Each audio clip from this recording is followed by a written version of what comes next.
Hi, my name is Sam Johnson and I'm a voice teacher. Today I am joined with a really special guest. We actually have the person who's going to be singing in this video, Ada Vox. Hi, that's me. Hi, I'm Adam Sanders, Ada Vox, performance name, and I'm all over the place doing things. I can't really sing, but Sam's going to tell me that right now. Oh my gosh. One of the most self-effacing people I think I've ever met. Ada was on American Idol. Mm-hmm. She finished in a place on it and now she's well known. So Here we go. There is a house in New Orleans. They call the rising sun, and it's been the ruin of many a poor boy. And God, I know I'm one. What was going through your head when you sang that? I can tell by your face a little bit. I more than anything, it had just been a really long day. I had to get up at like 2 o'clock in the morning because we had like a 5 a.m. call time. So I had been up since 2 o'clock in the morning, throwing myself in face. It was a rough day getting there, but I was really dry. I was just tired. Being in drag for that long is exhausting. But more than anything, I was just wanting it to be done. Yeah. So was this your first time auditioning for it? Absolutely not. Absolutely Sam not. Johnson. What is the process for auditioning for American Idol even? There's so much. First, everybody thinks that you just show up in front of the judges and you're there having a great time in front of these celebrities. But no, there's a lot more that goes to it that some people are aware of. There's sometimes up to 3 rounds of preliminary auditions. Is it all in the same day as doing the judge stuff? No, or? sometimes it used to be like way back when they used to do at least 2 rounds in one day and then another round the next day. But now it was actually months apart. Months? Yeah, we did the first round was in front of a booth. They kind of take you into this place and you audition in mass in lines of 5 in front of a cattle call type thing. And the second round they actually recorded us on a camera, and we used to get immediate yeses or nos the way they used to do it right then and there. This time we had to wait for months before we even found out if we got chosen by the executives to actually continue, which was just really frustrating. Yeah, that sounds really nerve-wracking. Yeah. So when you got in there, did you feel nervous or? No, No? I wasn't nervous. I was tired. It was kind of, you have to be on. You have to be on and ready for TV, and in character the whole time. You had to be present. Yeah. You couldn't show that you were tired, that you were exhausted, and that you'd been there for 7-8 hours already chilling out. Okay, so let's just get into the vocal stuff, because you, I think, more than any singer I've talked to, are like hard on yourself about stuff. Meanwhile, you mixed up to a perfect like C sharp, which a lot of times people spend years, like many, many years of their life trying to get that kind of sound that you just got. What did you hate about it? More than it's not, looking at this, I can listen to it and say that it was okay. I this is not one where I'm like, oh, I hate everything about that. Oh, it's cringy. It's me more than anything reliving that moment every time I watch it. And I'm just like, oh wow, I looked really bad. And it was one of those, I'm hoping I don't crack. And as I was going up in the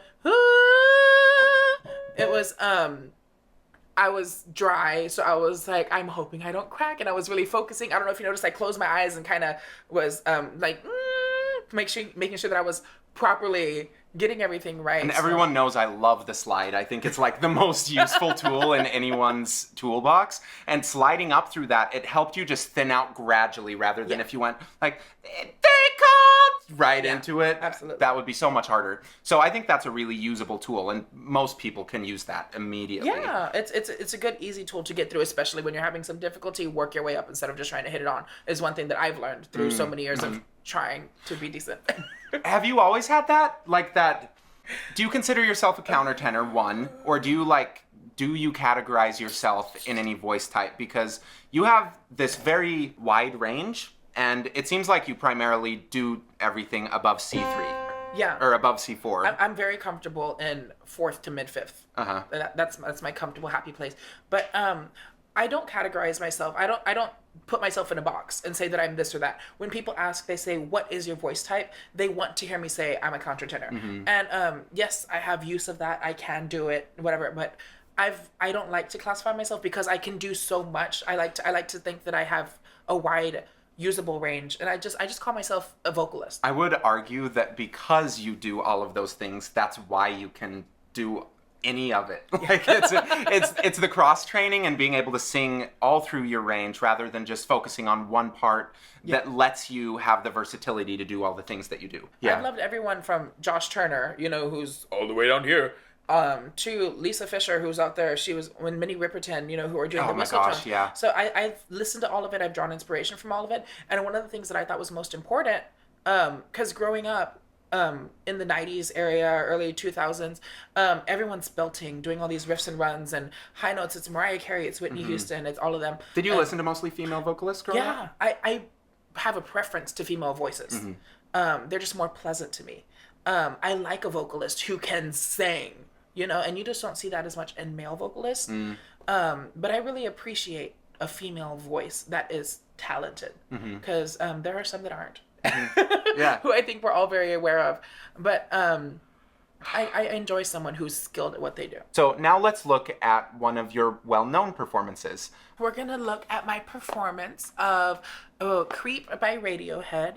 I kind of did my own rendition and arrangement of it to pull at emotion and to show more of my voice that I hadn't gotten to show in my audition. So what are some of the changes that you made to the song on purpose in order to show yourself off better, right? Yeah. Firstly, he hates me. Firstly, I stripped it. I stripped the arrangement. I love just simple piano, some under kind of building. That makes me happy. This is more than anything a focus on the vocal and the emotion.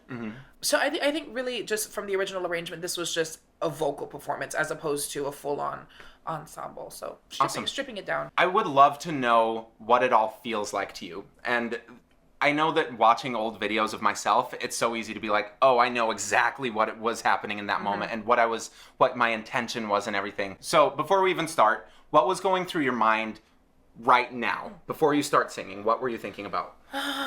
Also, I'm bad at hydrating. I'm always bad at hydrating. So you're just like, I am so dry. At this point, we had been doing filming this day probably about 10 hours. Oh, wow. And I was sewn into this gown the entire time. And if you watch it, you can see it's very form-fitting, very that. So I was afraid to drink too much or to eat too much because I couldn't take myself out of it. So oh, that is miserable. Were you singing through the day up till then, or? I tried to keep myself limited to humming, not really doing a whole bunch of vocalizing.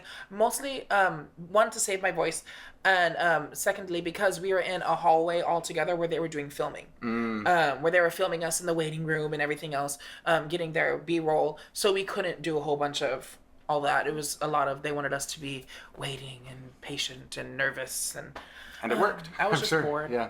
Okay. When you were here before,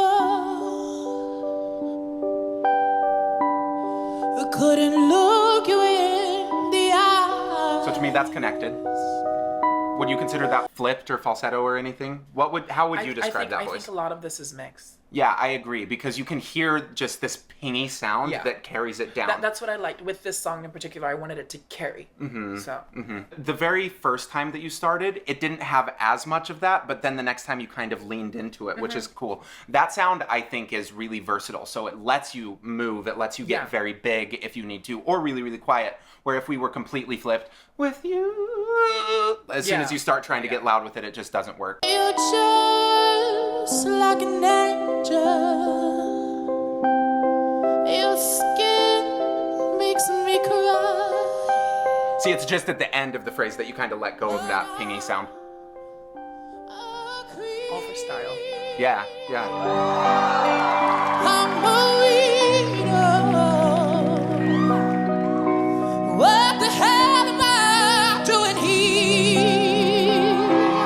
What do you think so far? Well, as I'm just hypercritical of myself. I just see that there were things I could have done different. But once again, like you made mention of earlier, it's different when you're in the moment and you're kind of feeling the room and reactions of the judges and everything. And you're kind of, you're hearing the music, all of it's just there. And you can't practice everything. You can't perform everything that you rehearsed. You can't emulate this in a practice room. Absolutely. Like, there's just way too much going on. And so that's why I feel people who have sung a million times and stuff, it is a thing that you have to practice, like being in front of the cameras, in front of the crowd and everything. At this point in the show, how far into the show was this? This was top 50. Top 50? Okay, cool. So it was still kind of early in... Yeah, we had gone all through Hollywood rounds. I think for Hollywood rounds, I was probably there for about 2 weeks, 3 weeks-ish. But yeah, this was the first big performance outside of Hollywood. Cool. So what I heard when you went up to that C, just for a second, it was a little unstable, but I know that you can do it differently. It just sounded like it went a little bit wide and maybe you tensed up your jaw. Yeah, I had a little bit of a break in there and stuff, but it was... But who cares? I mean, it still sounds great. What we're doing is just figuring out how we can make improvements for the future, right? Yeah. And I think that's an important thing, is we're not trying to tear apart Ada in 2018. We're trying to just like figure out what went really well and what you might want to change in the future. What went really wrong? I know what you come on. I don't belong here. She's running out It's right on your bridge. the door.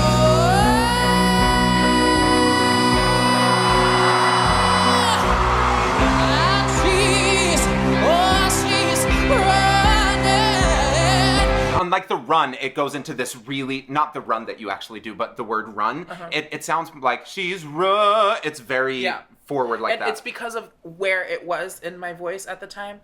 Because I was not sufficiently warmed up, because we couldn't vocalize properly. We couldn't do this. They told us no singing in the bathroom. So what were we supposed to do half the time, So it had gotten my voice in a place to the when you were here before. And it was that light, airy, and it was trying to make myself transition into that fuller sound. But instead of just letting it happen, I almost was forcing it in the moment so that I could be more confident about where I'm going with this next part. Yeah, because when you even did the run after the word run, that wasn't in the same space. It seemed like you already trusted, okay, this is a bigger sound, I can hold on to this, and now I can play with the vowel to get the sounds that you want. Yeah. Do you consciously like widen it to create that brighter sound? A lot of what I do with this song especially, in terms of the way I kind of shape things, were stylistic choices. They weren't... they were conscious in the moment, saying, okay, it's cold in here. I took a breath of cold air. I'm dry. I haven't warmed up. I'm just going to do the best that I can, because, in these moments, you don't always have all the time in the world. Right. Even though you're sitting there for so long, you can't prepare properly all the time. It's just kind of you deal with what you got.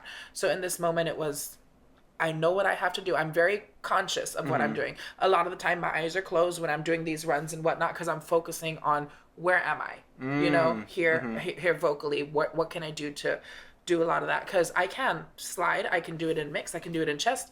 And that's the thing that I think I point out a lot in my channel is most of these really good singers like you, because even if this was the worst performance you ever did, it's better than most people, right? And that's the thing that, like, as a really good singer, sometimes you forget, is that, no, this is still fine, even though I'm having kind of a bad day and stuff. Even then, it seems like almost everything is a choice. It's like something that you did beforehand. There was that one moment where it almost wanted to crack a little bit, but it didn't because you had practiced it so much. Yeah. Everything is a choice, and she just proved that. So, cool.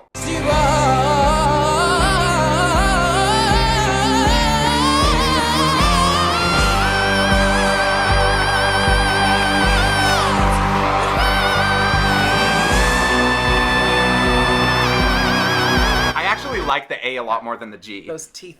Yeah. You got the teeth in there. Yeah. So we went all the way up to the high A5. That's the highest note you do in the song? Very mixed. Yeah.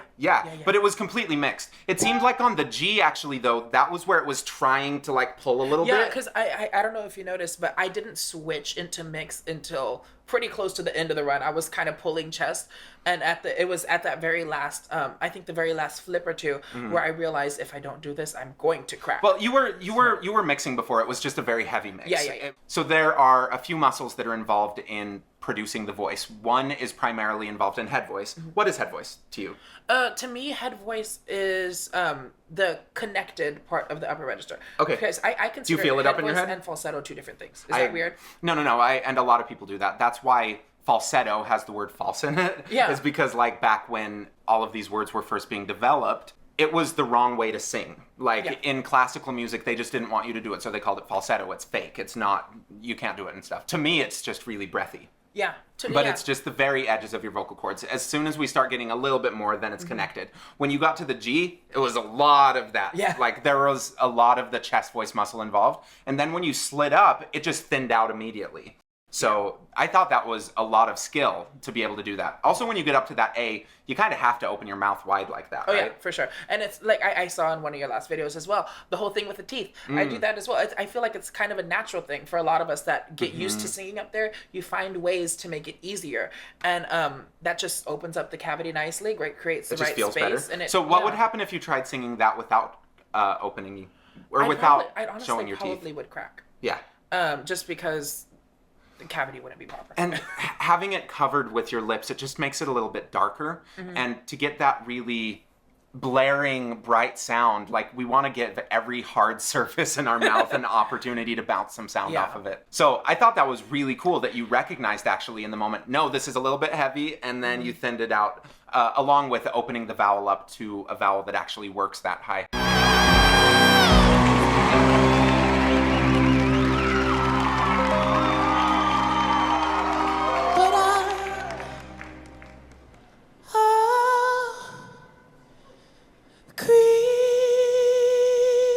Is that falsetto? Yeah, I consider that false. It's the forced airiness in it. Yeah.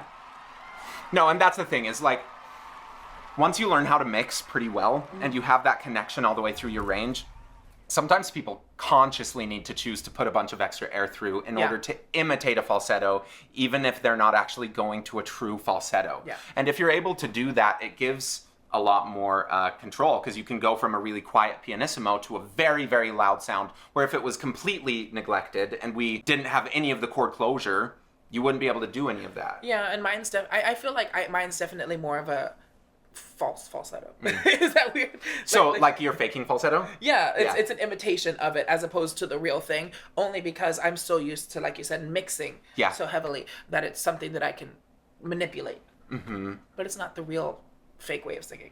Yeah, and I think that that's going to be more consistent throughout your career, is rather than flipping every single time and going from, okay, we've got some nice moderate chord closure, this feels really good, it's easy, and then nothing, and then a lot of nice stuff again. It's hard because the next time that you go from this to this, it's like all of it tries to grab, and then we get a lot of pulled chest, and it's harder to make smart choices after that if it's in chaos. Yes, once the Illuminati got a hold of you on that pulled chest, you know how it is. I know. Keep the conspiracy theory alive.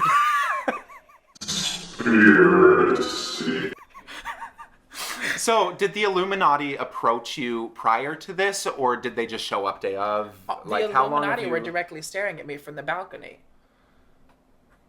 I'm not throwing conspiracy theories at the judges or nothing, but I mean, come on. Who are you calling out? Have you seen Katie's eyes? Not up close. Well. Thank you so much for watching. How can people find you? People can find me on all social media outlets, all at AdaVox, including my YouTube channel. And what are you doing on YouTube? Absolutely nothing useful. But everything. But everything at the same time. YouTube.com/AdaVox. Awesome. Yes. So go check that out. Give her a follow. Thank you so much for being on this. It is really cool that you're sitting at my house, and I like that we're friends now. So. Yes, thank you. Cool. We're best friends. Best friends, BFFs. Thank you for watching. Like, subscribe to her. Me, it's fine too. You can do that too, but mostly to Ada. Thank you.